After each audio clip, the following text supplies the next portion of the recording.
HR domains, and the intersections of IO psychology, leading to her passion for management consulting. With 1.6 years of experience, she specializes in program and change management, business psychology, qualitative research, and HR processes. An advocate for diversity and inclusion, well being, and neurobusiness psychology, Anushree also contributes to organizational development, HR transformation, and strategic consulting. She is a strong proponent of work life balance and mental health awareness, sharing insights on LinkedIn also. In her personal life, she is a health enthusiast who loves exploring new places and connecting with diverse individuals.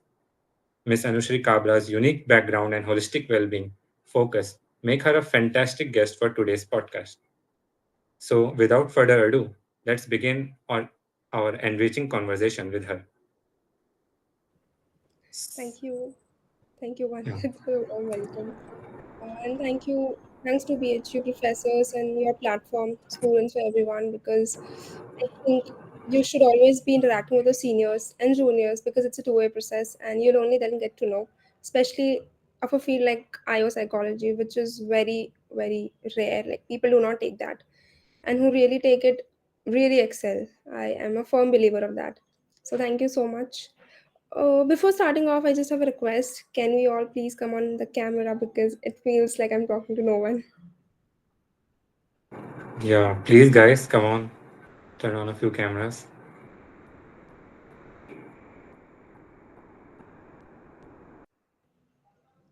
I do understand it's a holiday mode and all, but that's fine.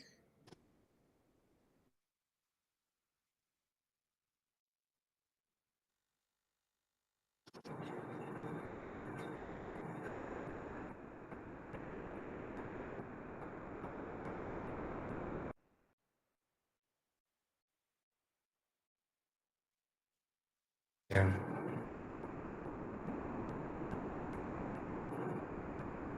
All right. Um, Let me give a brief about myself. I did my bachelor's in psychology. It was a triple majors: psychology, sociology, and public administration from Banastili Vidyapit, Jaipur. Post that pandemic happened. It was 2020 when I did my bachelor's, and I really wanted to take clinical, like all the psychology aspirants. But then pandemic happened, and I was very curious to see how my parents would work from home, my brothers, my friends. Initially, it was very interesting, but later on, it was really not appropriate to work from home given a lot of work pressure, and then you have to manage your home and then you have to manage your work. There was no fixed line of difference, which was very evident. So I thought, let me just pick up industrial psychology and see how it is. Plus mm, I wanted to do MBA, but obviously I'm not good at maths. So I thought, let's take a midway, and Christ has this course which is a mix of psychology and management. So I have read a couple of papers from MBA, strategic management and organizational development, which is also in psychology as well, and obviously qualitative research, qualitative research papers. So I found it a perfect blend, and I could clear the entrance, and then that is how I was here.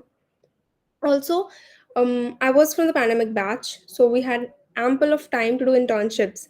So uh, I mean, why I'm trying to talk about it is here because I never really got a chance to do an IO psychology internship, but it was majorly HR. And that's how I got to know that there's a huge gap in the market because there's no internship as IO psychology. You have to either work in the HR internship now, HR domain, which is also very broad. There's no term called HR. I mean, obviously the companies they post it HR jobs or HR intern, but then if you read the job description, it talks more about it.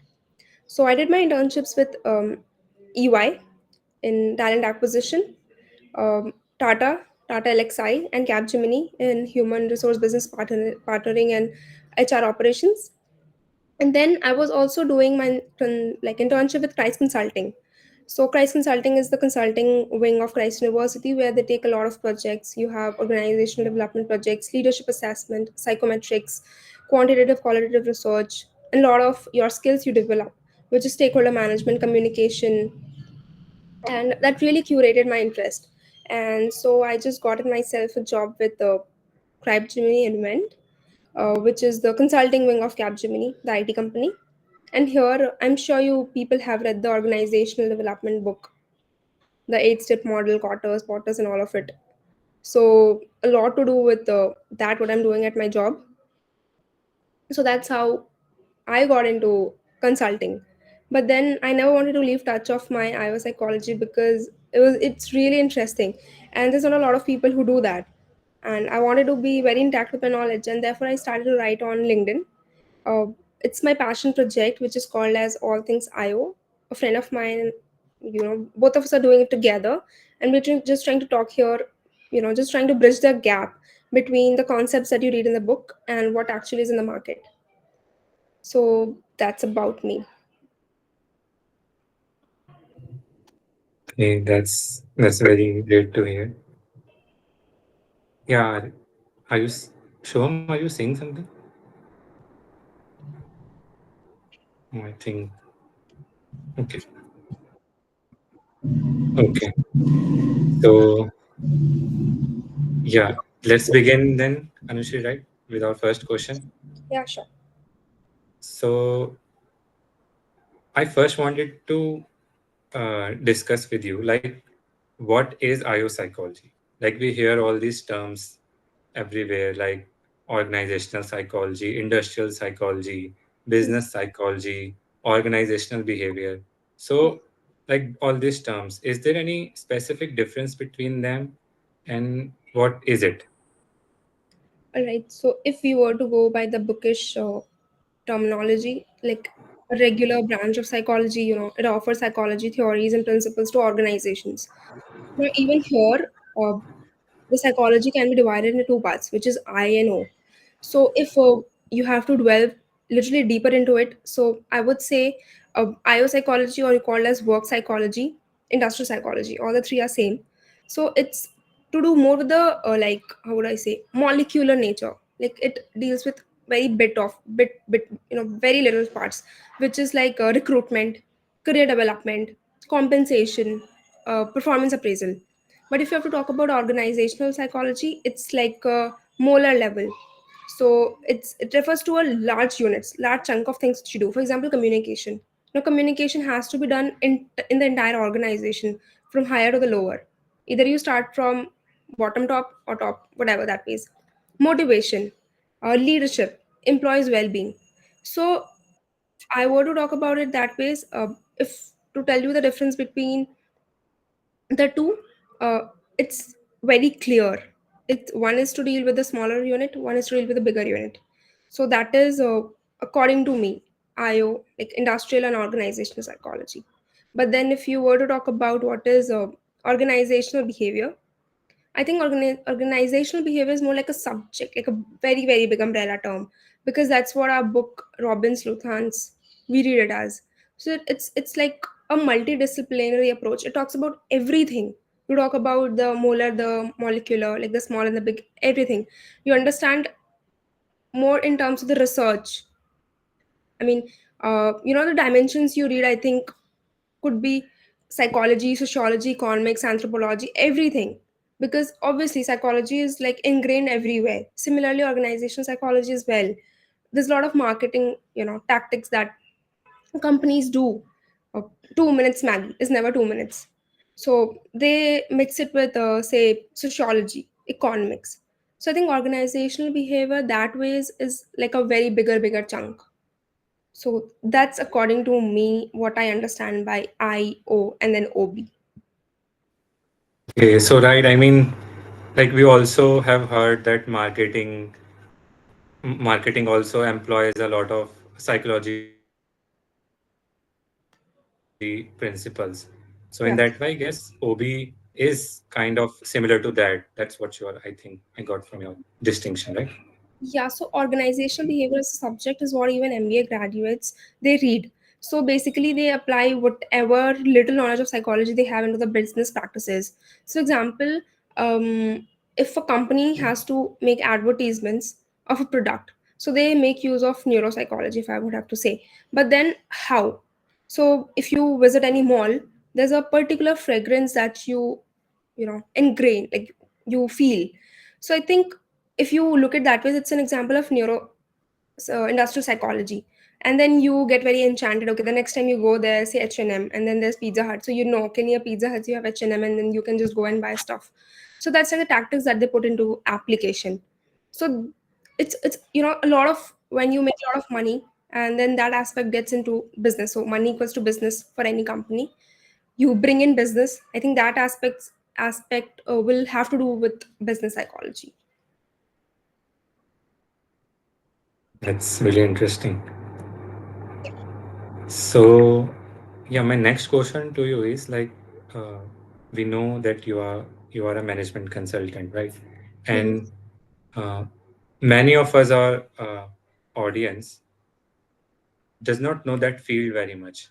And also, like, how does your knowledge as an IO psychologist contribute to your success in the field of management consulting? Okay, interesting. So, I was very inquisitive about what IO psychology is, because obviously my seniors did not know about it. It was me who had to really dig, talk to a lot of people and understand. So I would just keep networking with people on LinkedIn. So that is how I got a lot of internships. And then I knew what HR actually is. So when people come to me and they say, I need HR internship. So one of them just trying to connect a lot of things and then talk. So you get a whole lot of perspective to it. So I'll come to the question like in a little indirect way. So there's no HR internship. You have to be very direct. Either it's recruitment, operations, business partnering. So I did a lot of internships, and then I got to know that it's like a very bigger picture where IO psychology is very minimal, and then you have to really make your mark. And if you have to know the direct occupations of IO psychology would be psychometrics, leadership assessment, qualitative quantitative researcher, learning and development. But then for me it was I think very different, because I had done a lot of internships, I talked to a lot of seniors, so I knew what I did not want to do. And I think in order to excel, I mean, you should always know what you do not know rather than what you know, because that makes the picture very clearer, I feel. So I knew, and I was also doing internship with price consulting. So see, consulting is nothing much, but it's like, the theories, the application part of it. So you have to, just a client comes and then they say, okay, I have XYZ problem, how would you help me out? So you use a lot of management skills. If management skills, I have to talk about, say, communication, stakeholder management is nothing but the way you talk to your stakeholders, say leaderships in your team. And somebody like, if I have to take an example, so you might have gotten the permission from your professor, so that's like internal stakeholders. You got a permission from me, you want to call me, that's an external stakeholder. So that you need to know. And then time management, obviously you need to know your competencies well. It was a very natural progression because I knew what I did not want to do. And price consulting, I was the head of psychology consultancy there. So I would see a lot of projects coming in, and how would the business happen, how do you make money, how do you um, do team I mean leadership, how would you hold the leadership positions. So that is how I progressed into management consulting. And if I have to give you elaborate examples of it, so I think as a management consultant, uh, the first and the foremost thing which what I have done is bridging the academic knowledge with practical solutions. How? Again, as an IO psychologist, say I knew the theories, the research, say primary, secondary, survey making, or like any of it. So I knew what are the theories behind employee motivation, leadership, or whatever. And now there's this client who says she's sitting out of Germany, and then she's saying, okay, I have this problem. So I knew the way how you would talk. Will it be a direct communication and indirect? Because again, I'll give you an example. So there's a high context and a low context culture. So in high context culture, it's like you play around the bush and then you get your things done, which is India. But low context culture is more like Germany. You just tell them, I need XYZ, and they're like, yeah, take XYZ, no problem. So my knowledge of book, like all those bookish knowledge, were very, very, explicitly put into practice. So I think drawing, I had drawn a lot of inspiration from academic background to get into consulting for that ways. So that is what my journey have been. Very fascinating. So, Could you like also share a specific project in your experience that you have done where your knowledge of IO psychology made a really big difference? So I mean, you want very like a small example or like a big example? Anything that you felt like where like you you actually employed those principles or something like that, All right. or maybe yeah. No, no, no, go ahead. No, I was just saying like if not in your personal experience, then maybe in someone that you knew who used uh, who used it like that. Okay, so I think it's me who is doing it right now. So my role is organizational change management. So we all have read that organizational development as a book. So there's a theory, 8 steps in Cotter's change model. Uh, I'll just give an intro about it because my project was all about that. So here, for if I have to talk about my project first, so my company XYZ had acquired other company. Now when you have acquired, so all of the processes, tools, technologies and whatever is used in my company will actually be over emphasized in that company, because obviously I've taken over that, so that company has to work my way now. But you there's certain things which you cannot control. For example, resistant. So now that company, that those employees are really resistant. So take, like acquisitions and mergers are a lot of money issue, finance, because the company has been able to take over. But then you cannot psychologically take over any employee, right? And there's a lot of resistance. So for example, if I have to say, in India there is this HR as a function. So there are a lot of functions with which a company runs. HR, human resources, talent acquisition, legal, finance, resource supply chain. You will read it when you go ahead. I think in the final semester we had a paper in Christ. So all these processes into HR. So for example, the company, like if I have to say India was the client and it had taken over the 2 3 companies. So in India, the background verification happens starting from, they will ask your date of birth, and then they would ask your 10th and 12th mark sheet. But in the company that had been taken over, which was like some Middle East, so they just wanted, 2 references from the last company and they were fine. So that is the kind of background verification they do, because like I said, low context culture, they believe their trust and all of it. So now we had to superimpose what India does. So we also wanted their date of birth, we also wanted their 10th and 12th certificates. Now people were not hesitant, I mean people were not okay with that, because they're very used to being very open, kind of chill. They don't really mind, they're very honest, little bit those ways. So when we were wanting to put all of it, that time they were very like, no, we don't want to do, why is it so, yeah we know we have been taken over, but you should trust us. But then how a company function does not function on trust. It's always the documentation, like emails. So emails are very important for documentation. So there was a lot of resistance. So here we actually had put into the use of organizational development, which is one of the papers in IO psychology, the theory of 8 steps in Cortes change model. So they're like 12, 13 models. And this is one of the most important. ADKAR is another.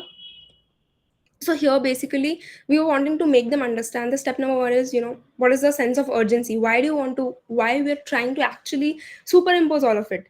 Then we had to put in a lot of communication, guiding coalition principles, like this is important, okay?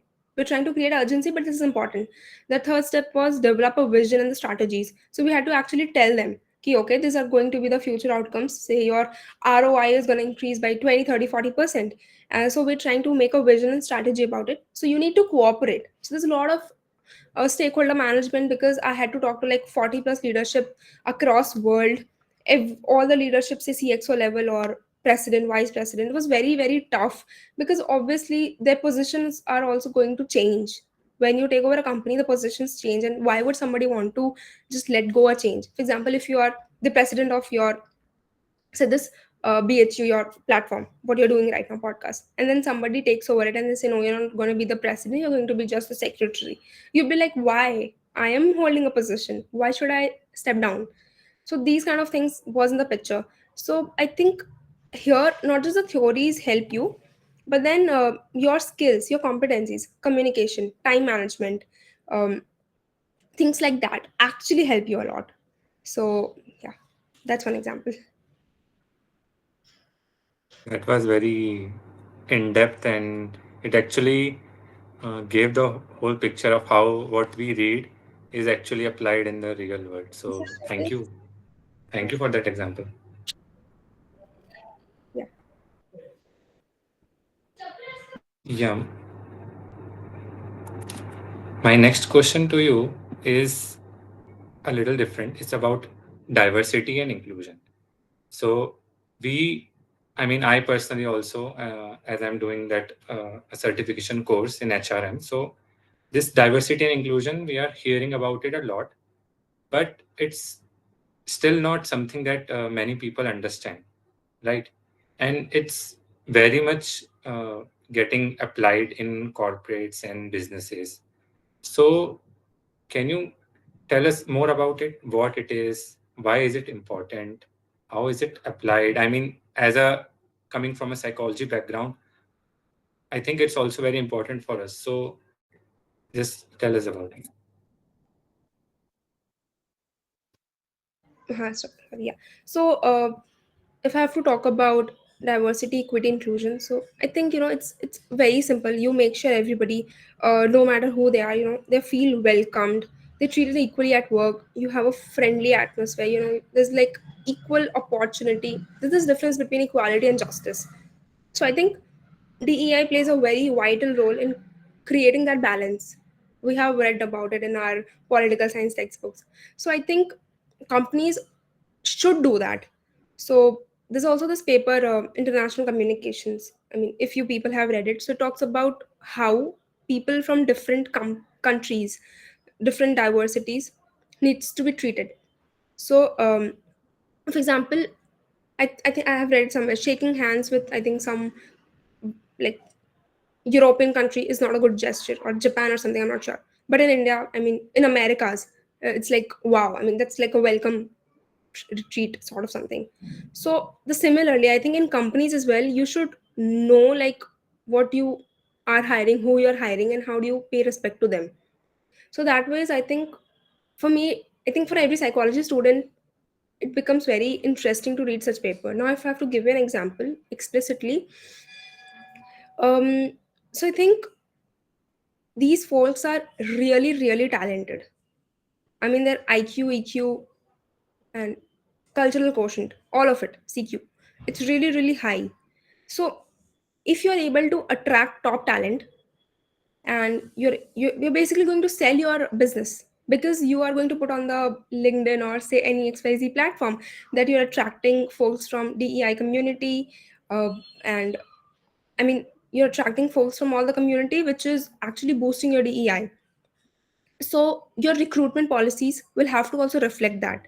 For example, I think Microsoft have explicitly in their washroom have added some changes, uh, which is very evident for people from Muslim community who are able to provide their I mean do their what what the like the what do you say, I just forgot the exact word. Okay, so they do their evening prayers and all. So they wash their hand and feet and all of it.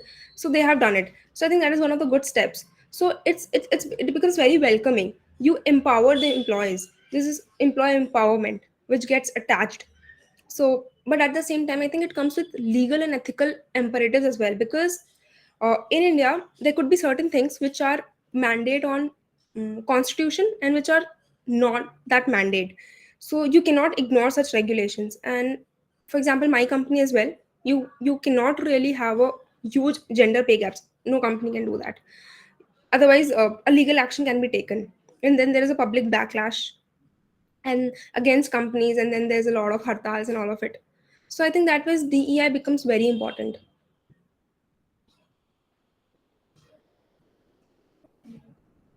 Yeah, I mean, I didn't heard about that Microsoft example that you did. That also was very enlightening. That companies are really doing that much efforts in this area.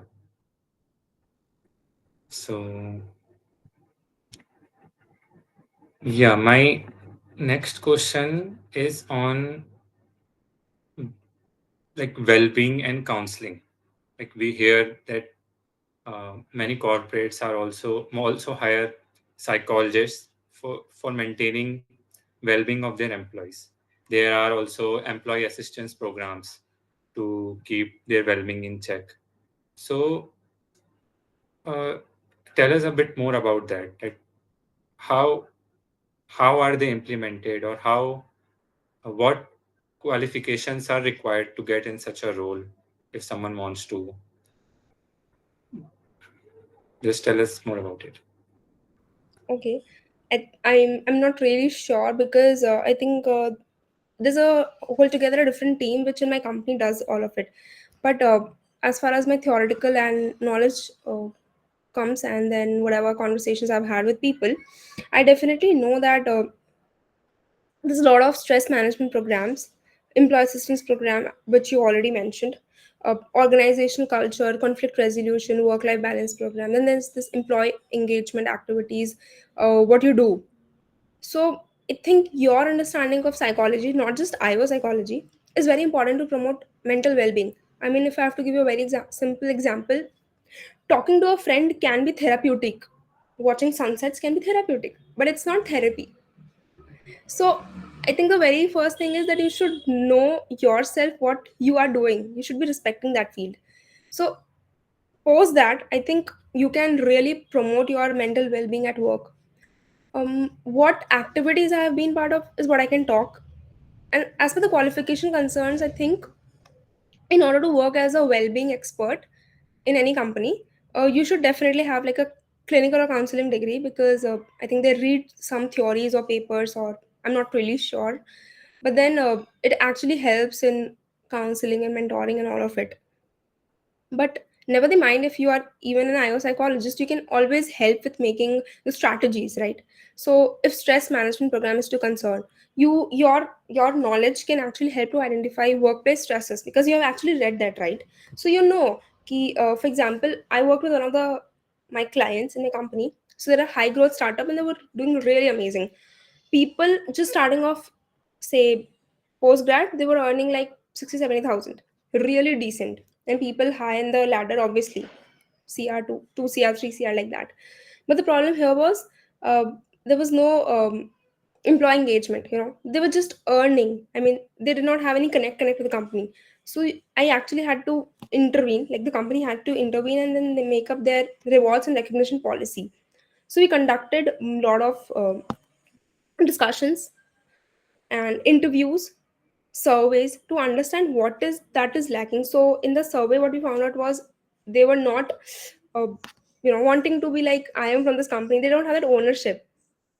They were not very engaged. They did not have proper employee recognition.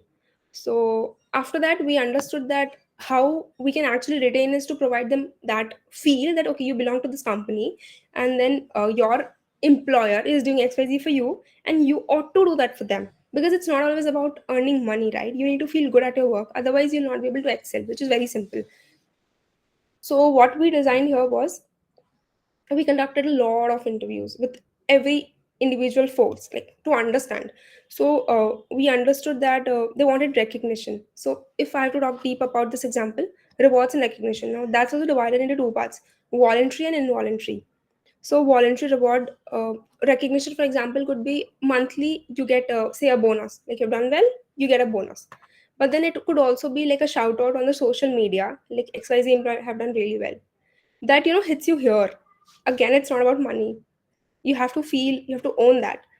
That was one of it.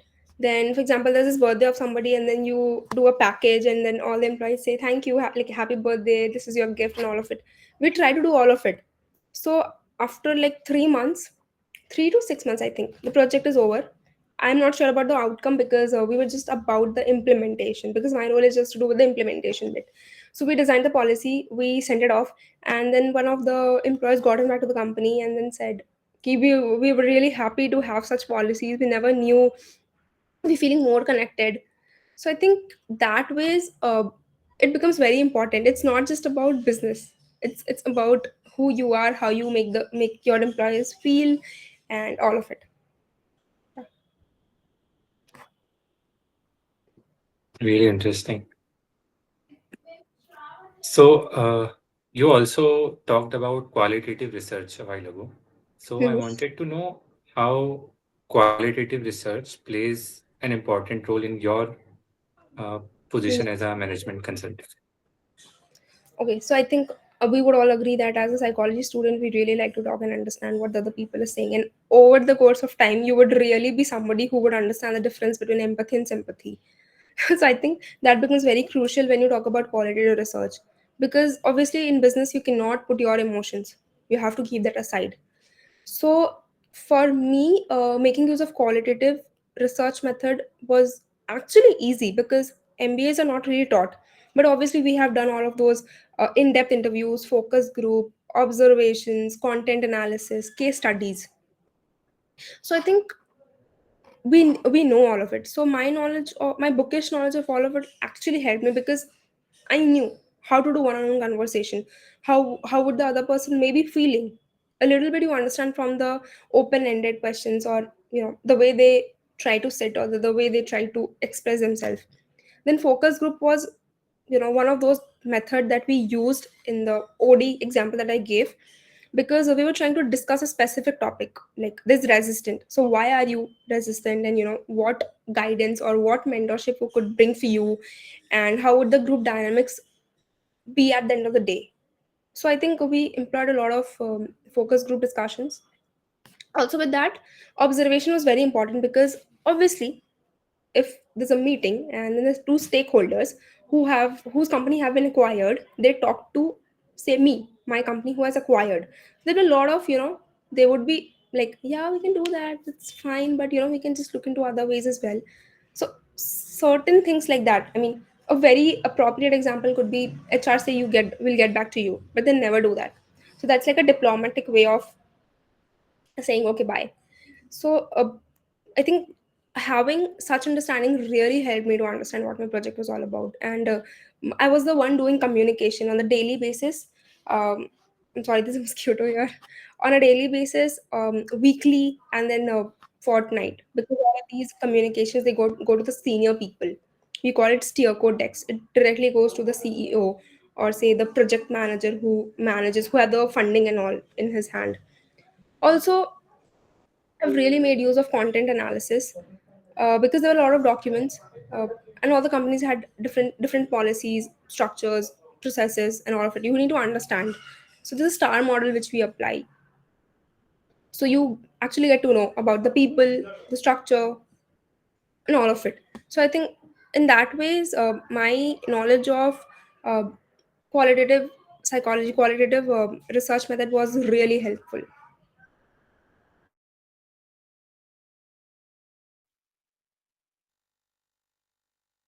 Great to hear that.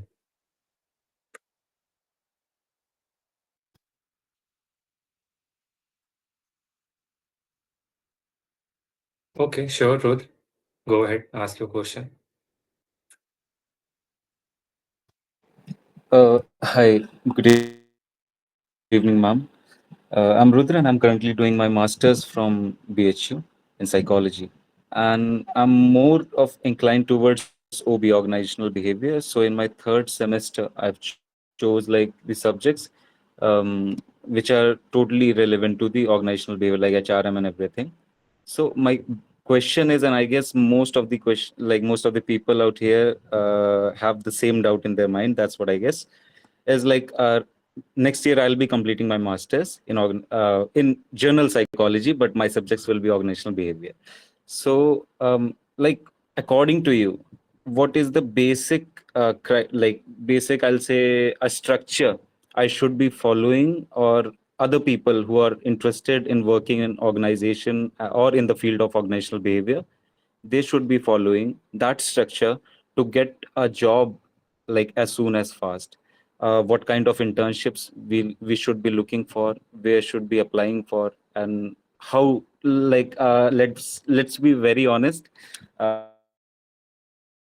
it will directly relate to internships or any placements. So it's all up to us. We have to look for it. So this is the question, like what should we do after masters? Thank you. So, Uh, I think Rudra, we have a question on that also. So we can go in depth in that uh, after a while. Uh, is that okay, Anushree? I'm fine Yeah, with the sure. topic. Yeah. Okay. So Before we'll that, come back to your question. Yeah. just 1 second. I just wanted to know how many of you have same question or similar question in mind. Can you raise your hand?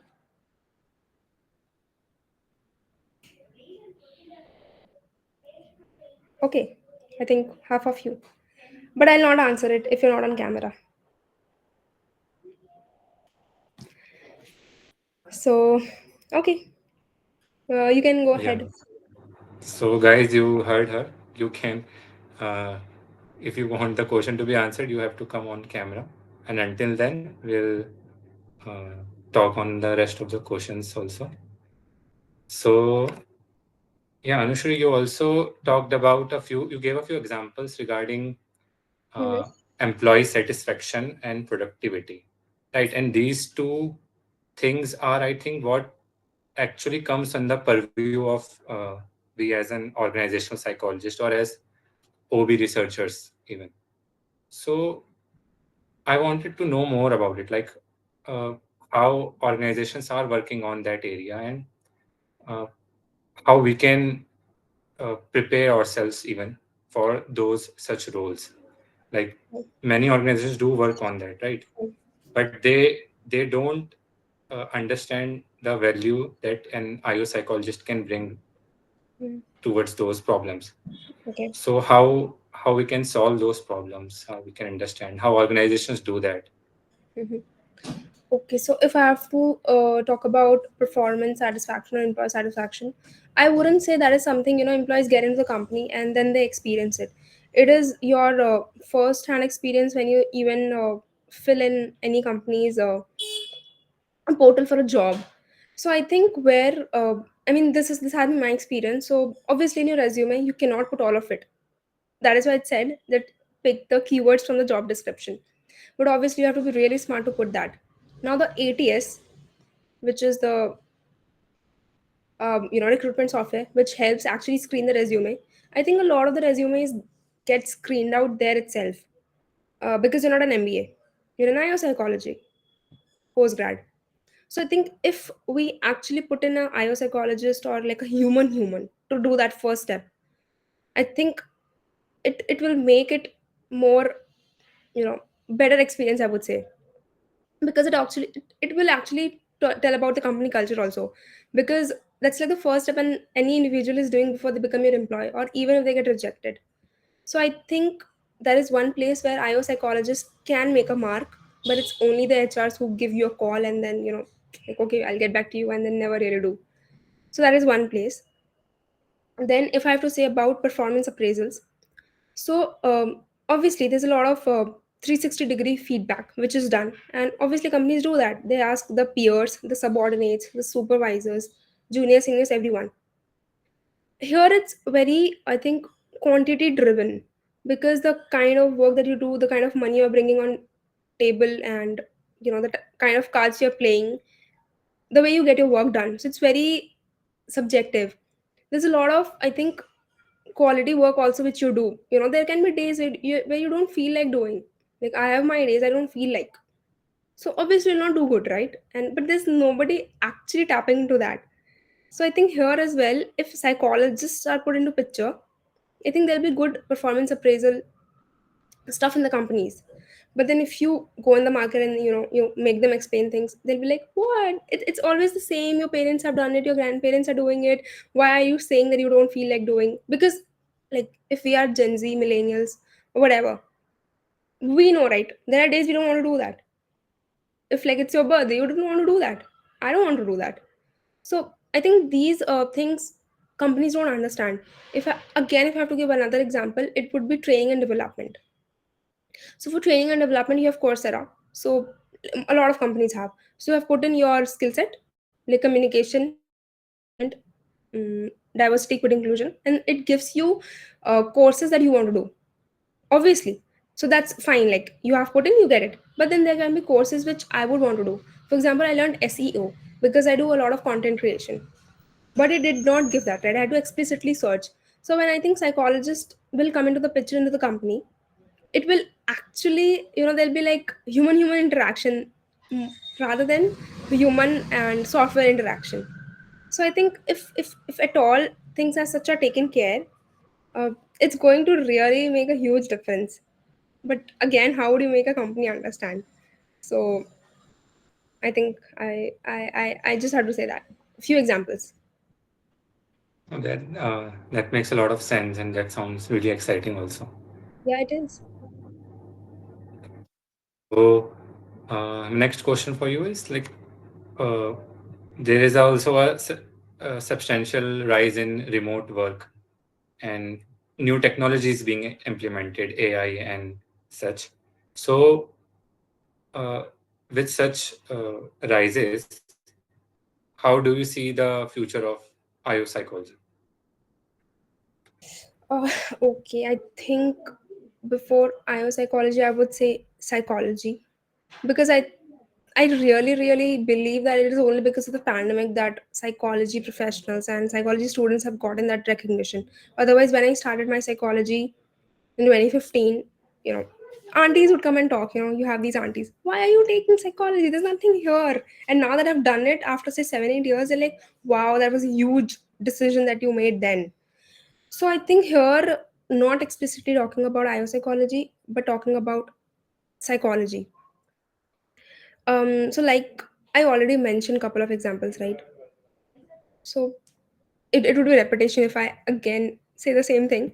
But then, yeah, I mean, employers who are IO psychologists are put into companies. If they make employee engagement surveys, they help in the creation of diverse workforce, effective leadership, all of it, which will actually add to the remote work change. Because at the end of the day, I'm working remote. I don't have people around me. I cannot talk. I cannot see. But then, if you have a good leadership, who motivates you, who give you one-on-one talk, it's for example, there are interns in my team for my passion project. It's not just about giving the money. Obviously, I believe money is a motivator, obviously, like the explicit one. But the implicit is obviously you should give guidance to them, right? One-on-one. Like, I'm able to talk all of it because I have been given that guidance. My seniors in my organizations, in my college, my professors have talked about it. So I think when you talk about remote work, it's a lot to do more than the money than to have such things. And obviously, employee engagement again, it's not just about providing a Diwali, or what do you say, sweet box. Okay, every company is doing it, but what are you doing, and what new are you doing? So you have to come up with, good ideas, because at the end of the day, they're remote workers. तो पैसे सब दे रहे हो, but पैसे ज़्यादा करो. That's what I want to say. Right. And so, matlab, the organizations are also receptive to these ideas, right? matlab they appreciate कि हम as a psychologist आ रहे हैं, we are putting out these new ideas to improve their business. So they do accept it, right? That's great to hear. Uh, oh yeah. So they're resistant because honestly, company, what they run is on money. What they run is on the business. Even if you try and give them these ideas, I think bigger companies, MNCs, what my personal experience have been, because I've always interned with MNCs, uh, they are very much like they're already making money. They're just like, okay, it's just another random team. They might not want it. But if you actually tap into it, and there are studies, okay, like you people can Google and stuff. So taking care of employees have actually helped in the rise of uh, employee satisfaction, organizational citizenship behavior, and the moral boost up. So I think it is a must, but startups are doing it. Startups have to talk about cred. So Mr. Kunal, he talks about a lot of good things. There are cons to it as well. If you follow him on LinkedIn on regular basis, you know that. But then I think that becomes very important. So yeah. Okay. So now we come to the questions that I think many of us, our audience, are really, waiting to hear it. So, what advice do you would you give for students wanting to pursue a career in IO psychology? My first advice is to be on the camera. So, okay, you might not want to be, but why I am trying to say is I have also conducted a lot of sessions. Uh, it feels really good because I would know you by face, and the next time I see you on LinkedIn, I know, right? Miss Sanyal was there on the camera, and she was asking me a question. So that's one thing. But any which ways, let's take the question. Okay, so like the should I repeat the question or Oh, no, I remember. I think that's a very big question. yeah, Okay. Um, so I worked with like 4 companies till now. I've never actually got into any of the websites and never really sent my resume there. It was always one-on-one communication with the leadership team at a very higher level, managers, senior managers. Because I was very active on LinkedIn, they knew me. If I contacted them in January, they did not have any postings. They would let me know after 6 months. So I think it is very important to be on, any such platform. Why LinkedIn? Because obviously that's the only platform. What I know and I have experienced and my seniors has told. So in the pandemic, it was very tough for people to get internships, jobs, and all of it. But if you had such connects, it was very easy because they knew you in and out. You have had interactions, and you don't have to be like, "Hello, ma'am, how are you? Let's talk," and blah blah blah. Because they know your background, they know you, they know your intent, and obviously they are senior enough to actually understand what you want from them. So for me, I think one of the advice that I would give is be into touch